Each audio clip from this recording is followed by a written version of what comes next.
A poor miller had 3 sons. When he died, all that he left behind was a mill, a donkey, and a cat. "Well, since I'm the oldest," said his first son.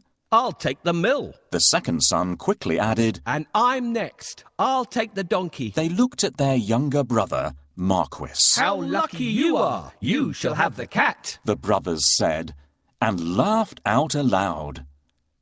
The poor fellow shook his head as his brothers left. It was not fair at all. "My brothers can make a fine living with a mill and a donkey, but what about me?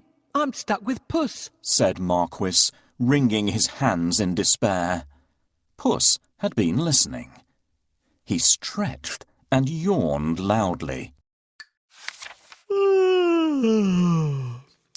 Now, you won't have to worry when I'm around. All I need is a bag and a handsome pair of boots, and I'll be able to take care of us both." "Sure you will," thought Marquis. But to be fair, he had seen Puss use many tricks to catch mice and rats. If nothing else, they wouldn't go hungry.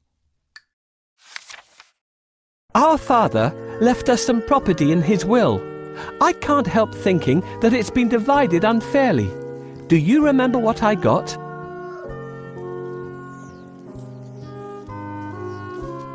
"My father has left me this cat. What am I supposed to do with it?" "You don't have to do anything with me." "A talking cat?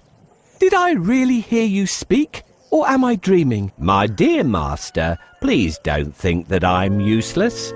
Just wait and see what I do, and you'll be happy that I belong to you." "How can I be happy when I've only got a cat and nothing else?" "You will understand soon. But first, can you get me a pair of boots and a sack?" "Did you forget that I don't have any money? See if you can find a sack here. We'll get the cobbler to make you a pair of boots." "This is not a sack either." "Thank you. That's exactly what I need. Now that we have the sack, let's go and get a pair of boots from the cobbler." "Found a sack? You're a smart fellow. Come, we'll go and see the cobbler. I'll pay him for the boots later." "Yes, this is the cobbler's workshop. I can get my boots here." "This is the last pair of boots I have. Let it bring you luck." "Thank you. These boots suit me perfectly."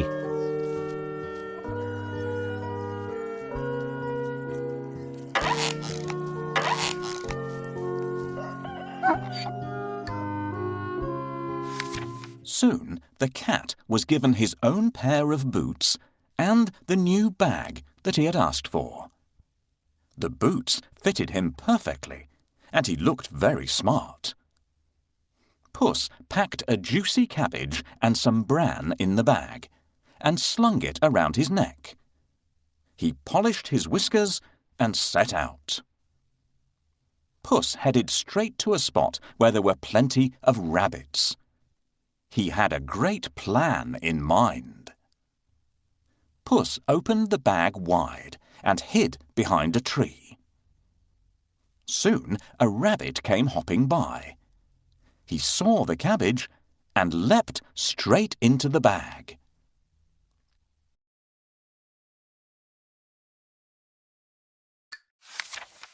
Whoosh! As quick as the wind, Puss grabbed the bag and tied it closed with a piece of string.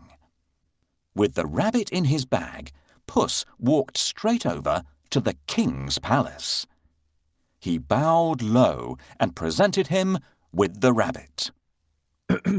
"Your Majesty," said Puss in Boots in a royal voice, "this humble gift comes from my master, Lord Marquis of Carabas."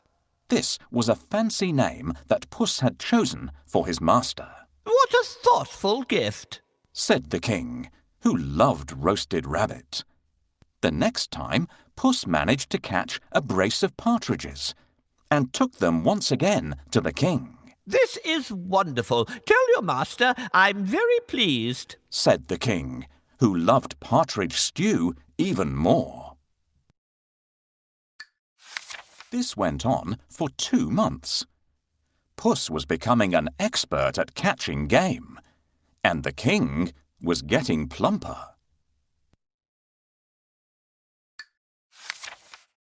First, I need a bait for the rabbit. What do you think rabbits love to eat?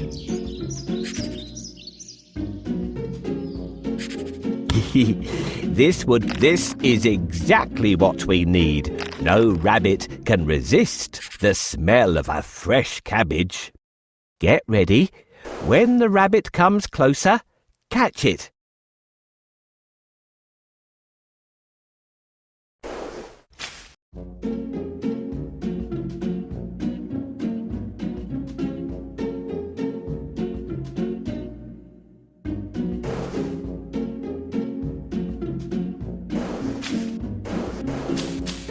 Hush, hush.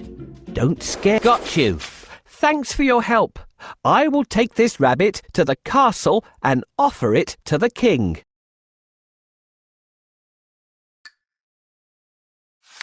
Puss knew a lot of things. He was such a clever cat. For instance, he knew just when and where the king would be out riding in his carriage with his daughter. I think that the Marquis and I should go out for a walk today, thought Puss one sunny Saturday. Puss took Marquis down to the riverside and spoke to his master. Today could be your lucky day. If things go to plan, you'll make a fortune, said Puss. Clip, clop, cling, clang. Puss heard the sound of a carriage approaching. They both looked into the distance. It was the king's carriage. What should I do? Marquis asked, ready to obey. He had grown happier with the food Puss brought in every day. Go and bathe in the river. I'll take care of everything else, said Puss. Is that all? Cried Marquis. He pulled off his clothes and jumped into the river at once. Splash!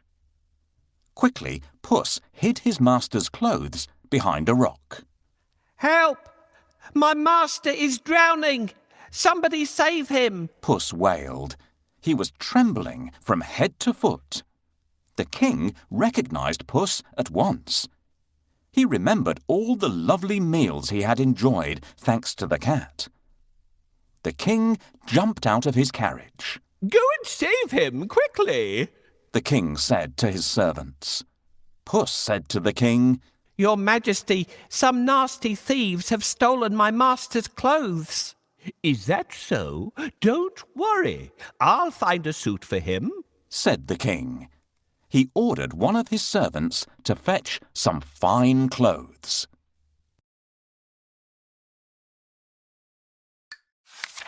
Soon Marquis was pulled out of the water, and the king's servant handed over a handsome suit for him to wear. As soon as Marquis put on those clothes, he looked just like a prince. He stood tall and handsome, and smiled shyly at the princess. Surprise, surprise, the princess fell head over heels in love with Marquis. I have a great idea. All you need to do is go and bathe in the river. I will take care of the rest. Well, all right. That's easy. While he's bathing, I need to hide his clothes. Can you think of a good place to hide them?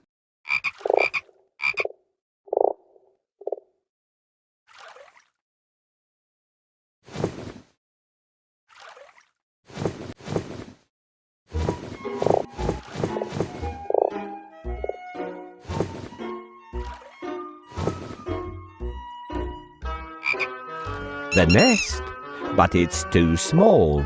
I don't think we could hide the clothes there.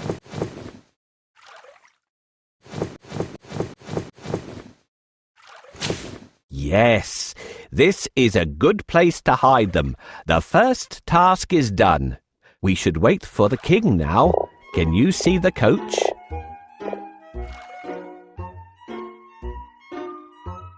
Your Coachman, stop here! Somebody is calling for help! Help! Someone, help me! Your Majesty, I'm Puss in Boots. Do you remember me? My master decided to bathe. He went into a deep place, but unfortunately, he can't swim out of it. Ah, I remember you. It's you who brought me the presents, right? Wait, we'll save your master. Oh, thank you. Please save the Marquis of Carabas.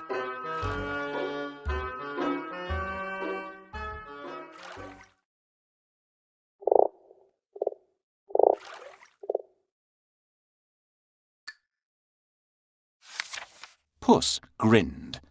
Things were going just as he had planned. But he had more work to do.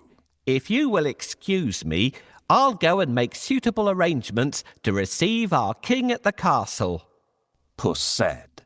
Marquis was puzzled because he didn't live in a castle. But he kept quiet. Puss ran ahead and met some men mowing the fields. My good fellows, stop your work and listen. The king is coming this way, and you are all in grave trouble. The only way to save yourselves is to say that these fields belong to the Lord Marquis of Carabas, Puss announced. The mowers looked at Puss in surprise. They were scared. This Lord Marquis must be very powerful, they thought. They agreed to do exactly what the cat said, to save themselves.